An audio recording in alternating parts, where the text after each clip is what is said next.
Okay, good morning friends. चलिए आज हम लोग डिस्कस करते हैं class 7 subject science components of soil के बारे में। हम लोग इसमें बहुत एक वीडियो पहले आपको दिया गया है। इस चैप्टर का नाम ही है सॉइल, ओके, और चैप्टर हमारा 9 है और ये सॉइल, ठीक है। और आज आपके वीडियो में बोर्ड पे पहले से मैं कुछ लिख के रखा हूँ, इसके पीछे एक रीजन है। इसमें अगर सामने में लिखते हैं तो अधिक से अधिक समय आपको लगेगा, आप इसको आज समझना है कुछ हम लोग को। पिछले वीडियो में हम लोगों ने देखा था कि हॉरिजोन कैसे होता है, सॉइल का हॉरिजोन ए, हॉरिजोन बी, हॉरिजोन सी में बटा हुआ है। आज हम लोगों को मेन देखना है कंपोजिशन ऑफ सॉइल, ठीक है। सॉइल किन किन चीजों से मिलकर के बने हुए होते हैं, आज इसके बारे में हम लोग देखेंगे। देखिए, आप मिट्टी देखे होंगे, क्या हर जगह का मिट्टी एक ही जैसा होता है? नहीं होता है। और बड़े इंपॉर्टेंट टॉपिक है, आप 7th के बाद आप इस चीज को एक बार आप 10th में भी पढ़ेंगे। इतना बात आप ध्यान में रखिएगा कि आपको 10th में भी पढ़ना है ये चीजें। Soil, air, water, wind, cyclone, storm, ठीक है। ये सब चीजें आपको 10th में भी मिलेंगे। 7th का साइंस 10th में भी मिलता है बहुत ज्यादा। अगर 7th का साइंस आप अच्छे से पढ़े हो तो 10th में समझ जाना कि 40% आपका काम हो चुका है, ठीक है। क्योंकि 2 चैप्टर आपने कर लिया, 6 चैप्टर में 2 चैप्टर आपने कर लिया, वो भी बड़ा बड़ा। तो इसमें सबसे पहला पॉइंट है कि हर जगह की सॉइल जब एक जैसा नहीं है, दैट मीन्स उसके डिफरेंट पार्टिकल्स होंगे, है ना। तो soil is mainly made up of different size of rock particles and humus, ठीक है। इसको आप नोट करेंगे। सॉइल मेनली 2 तरह से बने होते हैं, रॉक पार्टिकल का बना होता है और ह्यूमस का बना होता है, ठीक है। अब उसके बाद देखिए, इसमें गौर से देखेंगे तो सॉइल में 6 चीजें मौजूद होता है ना। ये चीज क्या क्या क्या होते हैं? 6 चीजें। तो सबसे पहले एक रॉक पार्टिकल होते हैं, ठीक है। रॉक पार्टिकल्स के बाद मिनरल्स होते हैं। यही मिनरल्स सॉइल से ही जो मिनरल्स हमको मिलता है, ये वाटर के साथ आता है, क्योंकि वाटर को हम डायरेक्ट नहीं लेते ना, वो अंडरग्राउंड वाटर को हम यूटिलाइज करते हैं। तो मिनरल्स भी सॉइल में मौजूद होता है। और जितने भी हम लोग ये iron, copper, nickel, cobalt, zinc, aluminium, steel, ये सब जो देखते हैं, ये सब धरती के अंदर सॉइल के ही फॉर्म में है। उसको ओर होते हैं, उसके ओर होते हैं, जिसको हिंदी में अयस्क कहते हैं, उससे निकाला जाता है। जैसे आप घी देखते हैं ना, घी तो ऐसे ही गाय दूध से निकलता है, तो घी तो डायरेक्ट कहीं से नहीं ना आया, उसको निकाला जाता है। कहाँ से? तो दूध से। उसी तरह से आयरन वगैरह जो बनते हैं वो डायरेक्ट नहीं बनते हैं, उसको निकाले जाते हैं, उसको बनाए जाते हैं। तो ये मिनरल्स भी सॉइल में मौजूद होते हैं, ठीक है। उसके बाद होता है ह्यूमस। ह्यूमस क्या होता है? ये सॉइल में न्यूट्रिएंट्स होते हैं, है ना, न्यूट्रिएंट्स। और ये प्लांट के लिए न्यूट्रिशन का काम करता है। जिस सॉइल में अधिक ह्यूमस है, उस सॉइल की ताकत अधिक है, और वहां के जो फसल होंगे, वहां के जो क्रॉप्स होंगे, वो अधिक से अधिक अच्छे होंगे, बेहतर होंगे, ठीक है। उसके बाद हम लोग देखते हैं सॉइल पार्टिकल्स में एयर भी होते हैं, है ना। आप कैसे इसको प्रूव करिएगा कि इसमें एयर है, ठीक है, इस पर हम लोग थोड़ी देर में डिस्कस करेंगे। फिर सॉइल के अंदर वाटर भी होते हैं। आप सॉइल को हल्का भी डक करके देखिए, खोद के देखिए, आपको पता चलेगा कि उसमें वाटर है, वाटर निकल रहा है ना। और जब धूप में डालते हैं तो उसकी कलर चेंज हो जाती है, दैट मीन तो वाटर का इवेपोरेशन हो गया, वाटर आउट हो गया, ठीक है। उसके बाद उसमें लिविंग माइक्रो ऑर्गेनिज्म होते हैं। आप कहीं भी सॉइल देखिए, उसमें माइक्रो ऑर्गेनिज्म मौजूद हैं, है ना। तो ये 6 कंपोनेंट्स आप देखेंगे कि सॉइल का कंपोनेंट्स माना जाता है। सॉइल के अंदर ये सब मिला के होते हैं, ठीक है। अब हम लोग इसका देखते हैं कि इसके क्लासिफिकेशन कैसे किया जाता है। इसके पार्टिकल के साइज को, है ना, पार्टिकल के साइज के अकॉर्डिंग इसकी क्लासिफिकेशन होती है।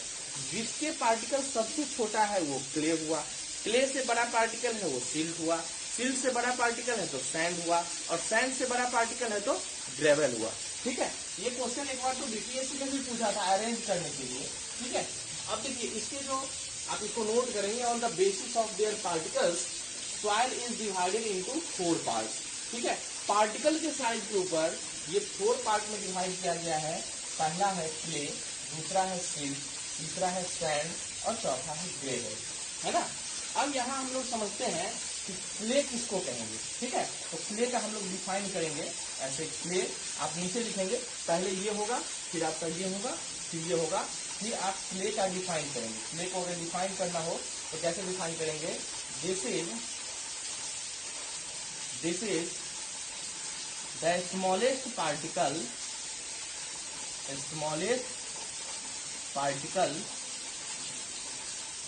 Okay of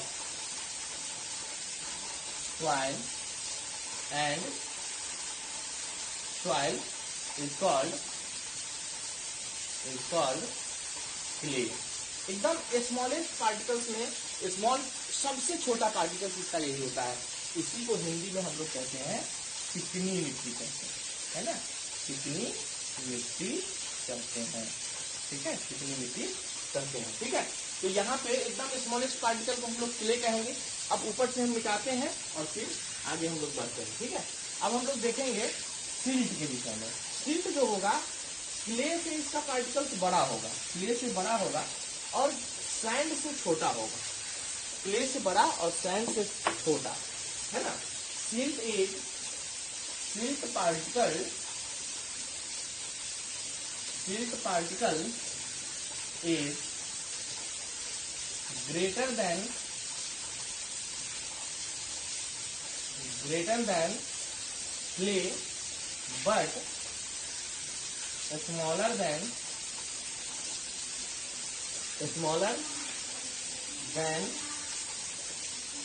sand particle, smaller than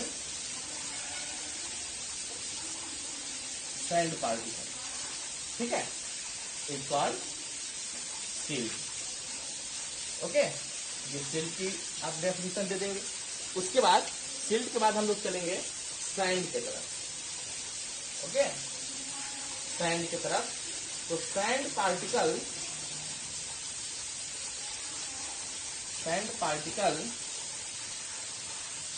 is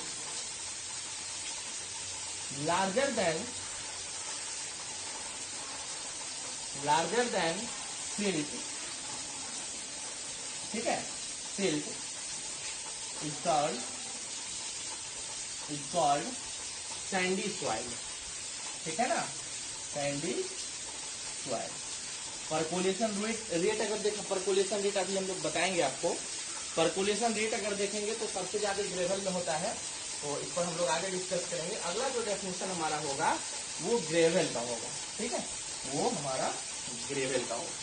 अब इसको कैसे डिफाइन करेंगे ग्रेवल का, ठीक है। If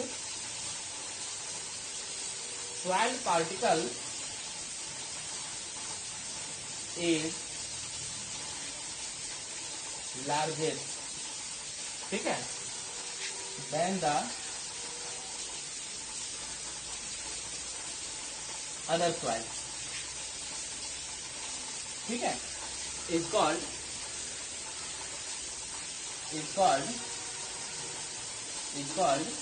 gravel. मेनली ग्रेवल को अगर देखा जाए तो ये कंकरीली होती है, कंकरीली, कंकर वगैरह बहुत इसमें होता है ना। और पानी एक जगह से इस पार से उस पार होने में, यानी पानी को ये एब्जॉर्ब करने की अगर बात हो तो ये सबसे ज्यादा एब्जॉर्ब करता है इसमें कहीं से ये, ठीक है, सबसे ज्यादा एब्जॉर्ब करेगा इस एब्जॉर्प्शन की प्रोसेस में। अब इसको थोड़ा हम लोग समझ लेते हैं कि कौन सा परकोलेशन रेट इसका ज्यादा होगा और कौन परकोलेशन रेट एक्चुअली होता क्या है, इसको समझ लेते हैं। चारों का डिफाइन आप करेंगे, ठीक है। आगे बढ़ते हैं हम लोग। अब परकोलेशन रेट समझते हैं, कैसे परकोलेशन रेट हम चेक करेंगे, ठीक है। आप घर पे भी कर सकते हो। अफसोस की बात यह है कि कोई भी स्टूडेंट्स बुक तो पढ़ते हैं लेकिन घर पे कोई एक्टिविटी नहीं करते हैं। जैसे ये एक टिप है, ठीक है, फनेल है और इसको एक मेजरिंग सिलेंडर में रखा हुआ है, इसको मेजरिंग सिलेंडर बोलते हैं, और ये टिप है, ठीक है।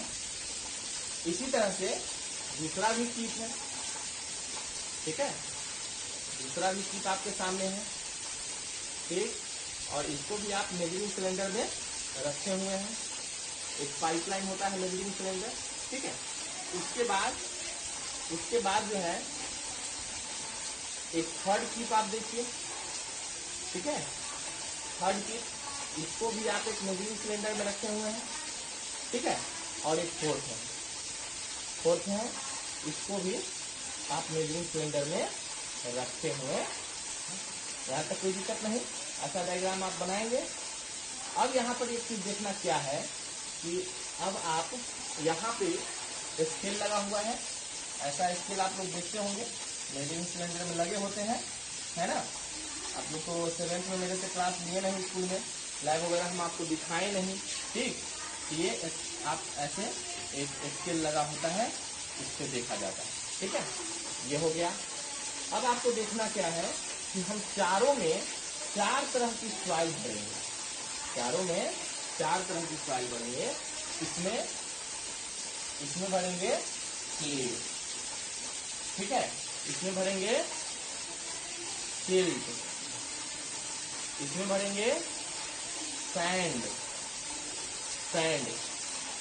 ठीक है।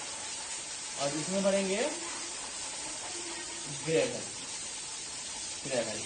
ये चारों में 4 तरह का हम भरेंगे।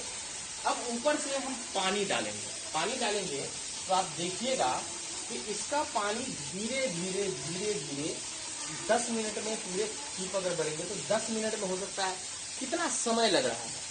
तो इसका पानी बहुत धीरे धीरे अंदर आएगा, इसका पानी इससे तेज में आएगा, इसका पानी इससे भी तेज में आएगा, और इसका पानी बहुत तेजी में आएगा। This is called percolation rate, ठीक है। तो क्या लिखेंगे परकोलेशन रेट का अगर डेफिनेशन लिखना होगा तो लिखेंगे द मूवमेंट ऑफ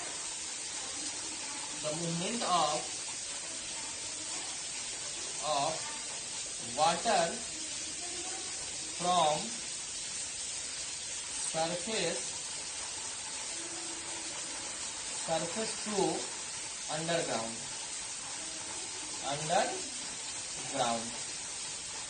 ठीक है, is called percolation, ठीक है। परकोलेशन, ये परकोलेशन का है, ठीक है। और परकोलेशन रेट किसको कहेंगे, ठीक है, रेट, ठीक है। रेट अगर देखा जाए तो टोटल अमाउंट ऑफ वाटर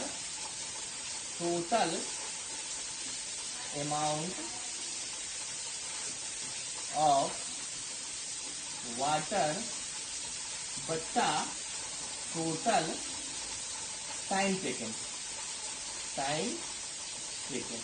ये इसका रेट होगा। मान लीजिए कि आपने 100 ml वाटर आपने ऊपर डाला और इसमें आपको 10 मिनट का समय लगा, ठीक है। तो परकोलेशन रेट कितना हो जाएगा, 10 हो जाएगा, ठीक है। तो इस तरीके से परकोलेशन रेट हम लोग निकालते हैं, ठीक है। इतना आप समझ गए। अब हम लोग नेक्स्ट वीडियो में और डिस्कस करेंगे। इस दोनों वीडियो को आप देखेंगे अच्छे ढंग से, फिर आगे हम लोग डिस्कस किया जाएगा इस पर। अच्छे से समझिए, जहां प्रॉब्लम हो वहां पर आप कमेंट करके पूछिए। आज की वीडियो में प्रॉपर इतना ही। Okay, take care, good bye.